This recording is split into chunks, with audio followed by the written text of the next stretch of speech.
The O Cannabis Conference and Expo returns to Toronto June 1st through the 3rd, and there's still some good booth locations available. This exciting event is free for cannabis retailers and will feature Tommy Chong receiving a Lifetime Achievement Award at the O Cannabis Industry Awards. For more information about exhibiting or to register to attend, go to ocannabis.com. That's OCANNABIZ.com. All right, today we're going to dive into a report from Cannabis and Tech Today about what investors are looking for, 10 tips for success. A lot of things moving, a lot of things going to be different. And so want to keep on top of what the industry is doing and what businesses can do to stay successful.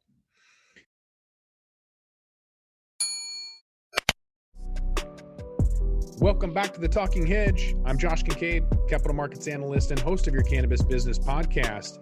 Back with us is Katrina Gogowski, angel investor and attorney, to talk about an article from originally from Cannabis and Tech Today. Katrina, thanks for being back on the podcast. Thanks, Josh. All right, so we found the article via Benzinga. They reprinted this Cannabis and Tech Today article about the 10 areas that businesses can do to keep on top of things. Number one is to have a smooth running operation. Cannabis companies experience a rapid growth, can end up sputtering if they lose sight of what's happening and they can't predict what's likely to happen or make hiring mishaps. So can your financial systems keep up with the growth that you're trying to make sense of things from multiple spreadsheets, or the right employees in the right position? Or do some people lack the skills and experience they need to do their jobs effectively? Smart investors are going to be asking those types of questions. Absolutely, Josh. We've talked about the importance of SOPs, and SOPs can help you handle the growth, having a growth plan, a development plan. But most importantly, you got to have the staff. And you could argue who's more important to a cannabis operation, compliance or finance. But I think that your first significant hire and most important hire is finance. Absolutely. If you get a ton of money and you don't know what to do with it, if you don't have anybody to hold you financially accountable, staying in compliance is really important. But having somebody that has the right skill set for finance, I think, is important. Obviously, I'm biased against that as a capital markets analyst, but it goes back to our 7 tips to a successful investment deck. Is this, number one, you identify the business plan goals and staying true to that and having the vision for that. And also number 4, which is needs and roadblocks. So understanding that there's going to be things constantly in your way, but having the right team and products, I think, is number 6 on the list for the 7 tips to a successful investment deck. And that kind of translates into how to remain successful overall. So if you're not focused, if you don't have and understand that things do change, we've talked a lot of trash about Tilray, not really understanding if Brandon Kennedy, who's running Tilray, doesn't smoke cannabis, doesn't use cannabis, and is proud of that, how are you going to keep sight of what's happening? How are you going to predict what's likely to happen?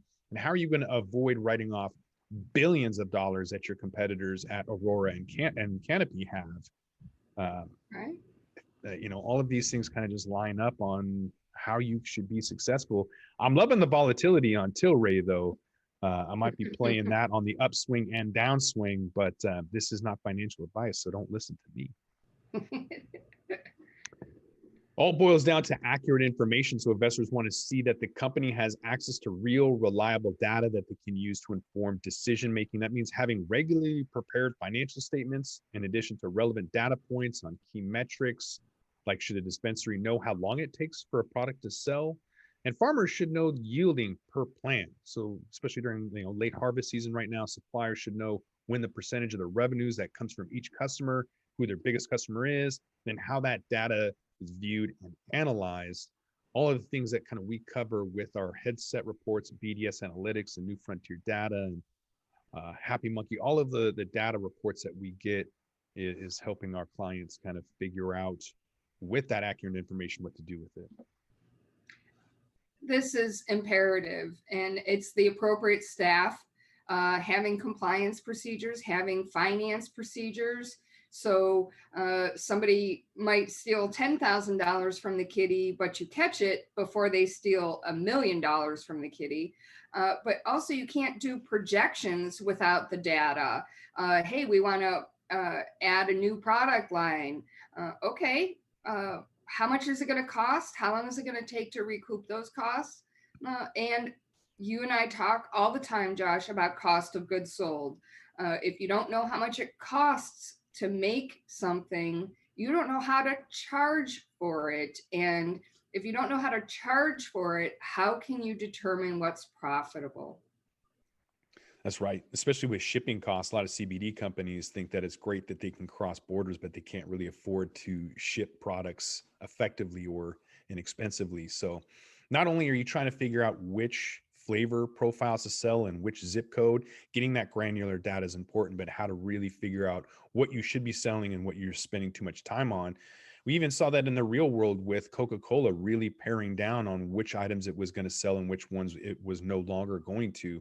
And so as soon as we normalize this industry, we're going to see a lot more of that. So it's about finding the right key players and having those individuals looking at the data that's available and optimizing what's being sold and where and how.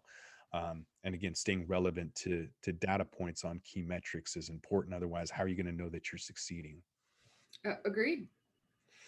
So number 3 is understanding the true cost of things. Like you mentioned, cost of goods sold. This is where conversation with potential investors can fall off the rails. So they want to know not only what goes into each product you sell, but that you actually know the information and you can knowledgeably talk about your margins. So if you factored in marketing and cost sales, how much of a drain do slow moving products have on your storage expenses? We don't have drop shipping, right? So it's important to make sure that you're not having something that exceeds the shelf life. You don't want, if you're mixing in oil and water, you don't want that separating. That's if you're in a medical state and you still don't know what you're doing. Yeah. But there's a lot of things you want to take a look at, and understanding the costs and time frames are important. And it's much more than just the product. What's the rent? Uh, let's not forget taxes. We see cannabis businesses, woohoo, I have $1 million in the bank account. And that is absolutely wonderful. And we want people to have $1 million in their bank account, assuming they have a bank account. That's a good sign.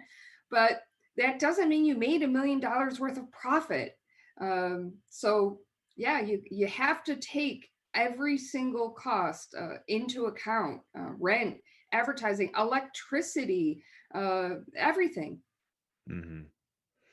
And build some accountability into that, right? If you hire somebody, you have to hold them accountable. That's number 4.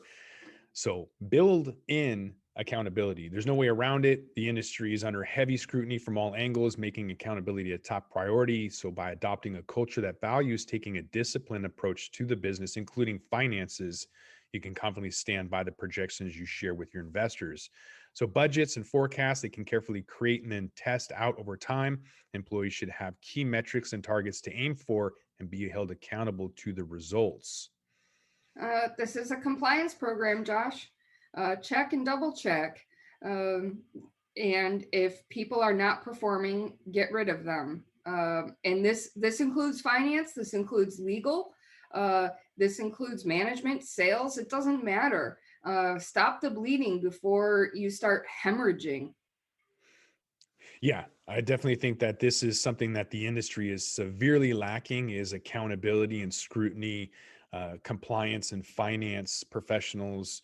So I think that maybe the next wave we'll see more accountability, and that'll be on the back of professionals holding people accountable.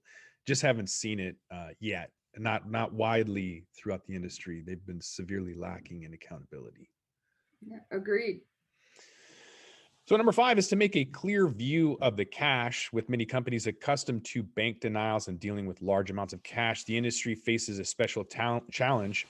Cash could be sparked in multiple locations, making it difficult to know how much you have at any one time. Investors want to confirm that you could pay your bills and to know how you'll do it. So typical question you may hear is, what kind of payment terms have you established with suppliers, and can you meet them? We don't see too much of this in Washington State, Josh, because there's no credit. There's no COD type stuff. The the track and trace system in Washington effectively requires payment on delivery in all circumstances. But that doesn't mean your employees are paid on delivery, right? Your employees are paid bi-weekly, most likely, and your other vendors. For example, in Seattle, you pay your light bill every 2 months. So you have to have these numbers under control. You have to understand these numbers, and you have to have an understanding of how you're going to pay those bills. So you're not running around fire sale on Friday at 9 a.m. to make payroll at noon. And make sure you're paying your taxes, because that's not Yeah. something that you're going to be able to get out from. And all too often we see businesses that won't pay taxes on employee tax or property tax or whatever it is. You can't just decide not to pay that. They will come after you, and you can't write that off in bankruptcy. So, Josh, the most important thing that you said in that sentence was they will come after you, not your company, you. The taxes do not ever go away. And you correctly stated bankruptcy is not an option. And even if bankruptcy was an option, you can't get rid of tax in bankruptcy. So if I'm running a cannabis business, the very first thing I do is pay tax. yeah. And once the industry is normalized, when you get net 30 options at 10, like a net 1030, you can get 10% off on if it's paid for within 30 days. Banks will start coming out of the woodworks and offering opportunities to reduce your expenses on that, because when you annualize those terms, it gets really, really expensive. And so, like you mentioned, we don't really have this yet because we don't have debt options. Everything is cash. But when it is normalized and you will have, net 30 options, you want to take a look at that and save yourself some cash. But that's going to be down the road. Mm-hmm. Number 6 is going to be trustworthiness. Investors want to know that they can believe in the information you're telling them. Do you have controls around the financial information and how it's recorded, or does everyone follow their own process? So the way the information is gathered, the systems there are in place to monitor and track and record it. Timely information, make sure it's accurate, and can significantly affect how hopeful investors will be about your business. So yeah, trustworthiness, right? That's investors' number one thing, is they're investing in the individuals more so than maybe the product itself. And if you have red flags, that trustworthiness goes right out the door. This element gets right to SOPs. Pardon me. This element gets right to the SOPs and compliance and finance professionals and legal professionals on your team. You can be the best grower of cannabis, and you can be growing the best strain in the entire world. You're not going to get $1 of investor money if you don't have a team behind you. Mm-hmm. Yeah, people that have some respect in the industry, and they're not, BS artists and all of that. So definitely want to have trustworthiness behind you, as well as comparability and predictability. That is number 7. Are you able to pinpoint any patterns that may show up from a week or 2 weeks or a quarter to quarter? Information gives investors an idea of what they can expect from the business and whether that fits into their goals. And they'll be curious to know whether you can accurately project future results. So this also goes down to business development as well as finance, to make sure that your pro forma statements, your future looking financial statements, are on point and not some random $420 million projection that you decided to come up with after a bong hit. You're making sure that you have comparable, and predictable results is key. Josh, we address this in our competition slide, and we want to know that you understand the market. Who are you up against? Competition can give us information about, oh, hey, there's 10 different vape pens on the market. But the fact that you put the time and effort into researching those 10 companies that are making vape pens also helps educate you and the investor about the market as a whole. And if you stay on top of monitoring your competitors, you will be able to identify the trends, hopefully before everybody else, but certainly realize possible obstacles and possible opportunities. If you find out one of your major competitors is having financial problems, or all of a sudden their sales dipped for no reason, uh, then you got to start asking yourself why. And same thing, if your competitor's sales exponentially jumped without a specific reason, you also have to ask yourself why. And so this is probably in the top 5 most important things that you need to do as a cannabis entrepreneur is understand the marketplace, understand your competition. Yes, and that kind of goes into number 8 about future plans. Again, you have to kind of be aware of the culture, because if you don't know, if you came in from Silicon Valley or tobacco or the pharmaceutical industry, and you don't know cannabis, that you think it's just another commodity or crop or you know whatever, you're not gonna really get that accurate. And we can see that in the $1 to $3 billion write-off that we saw with Aurora and Canopy. So number 8 on the list is future plans. Be ready to talk about where the market and where your company are headed. Investors are going to be interested in understanding your insights about consumer behavior, potential expansion, and the possibility that you have an exit strategy. And even if it's way off, they may want to know that you've gone through enough scenarios that you have the ability to come up with that realistic plan, and that you've decided which routes are worth contemplating or pursuing. Hard to do that when you don't really understand the industry. Yeah, I agree with number 8 wholeheartedly. Number 9 is have a clean financial statement. Don't see that too often in the cannabis industry. You need to anticipate being asked for audited financial statements and know that getting these together can take up more time than you might expect. And so if you haven't established a habit of regularly closing the books, a drawn out process of looking back over the past couple of years is a must do, and it's a common struggle. So start with getting the financial household in order so you know where a company stands before deciding how to reach out to investors. I think the last thing people want is to be handed a shoebox filled with like receipts and not a spreadsheet that's detail oriented, that can really kind of give you a clean financial statement.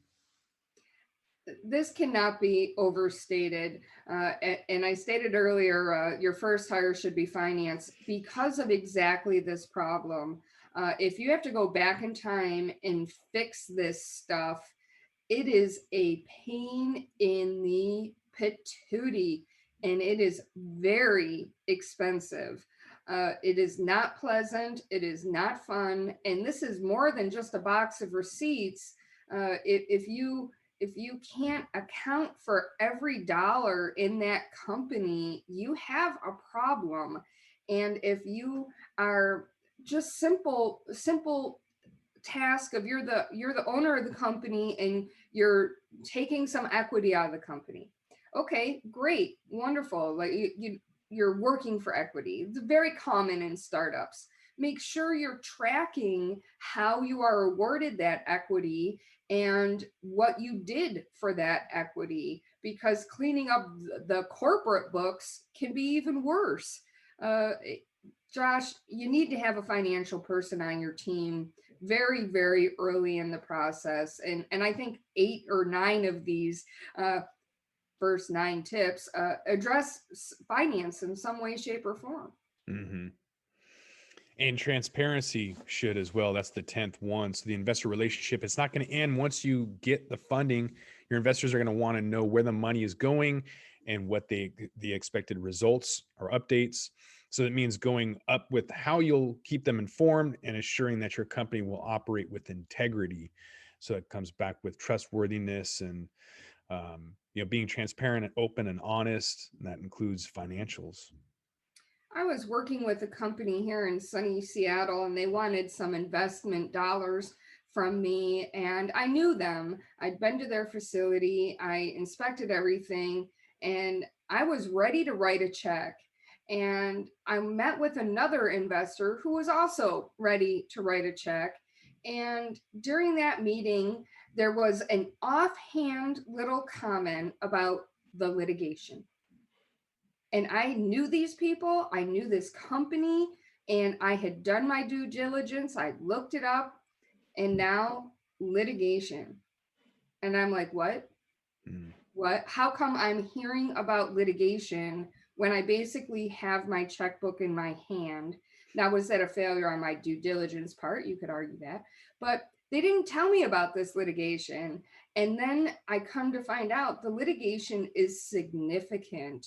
There was patent litigation going on. There was litigation between the founders going on. And I immediately put my checkbook down, walked out the door because of this exact problem. They might be able to get out of the litigation. Maybe it's not a big deal, but they didn't tell me, Josh. Yeah. It certainly wasn't on their books either. That's definitely not being transparent.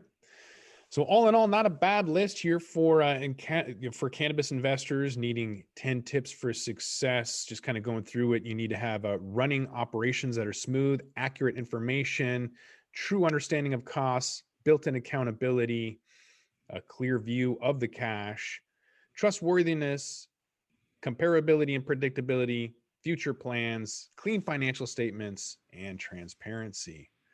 So yeah, a lot of finance involved with that. So maybe it's a sign of the times. Maybe we are maturing. You're just going to have to come back to the Talking Hedge and find out. I want to thank my guest, Katrina Glogowski, angel investor and attorney. Thanks for running through this Cannabis Investors 10 Tips for Success. Thanks, Josh. With that, we're going to roll this one up. I'm Josh Kincaid. This is the Talking Hedge. Don't forget to like, share, and subscribe, or don't, and I'm out. Don't forget to smash that like button on your way out and check out these other videos that we've got.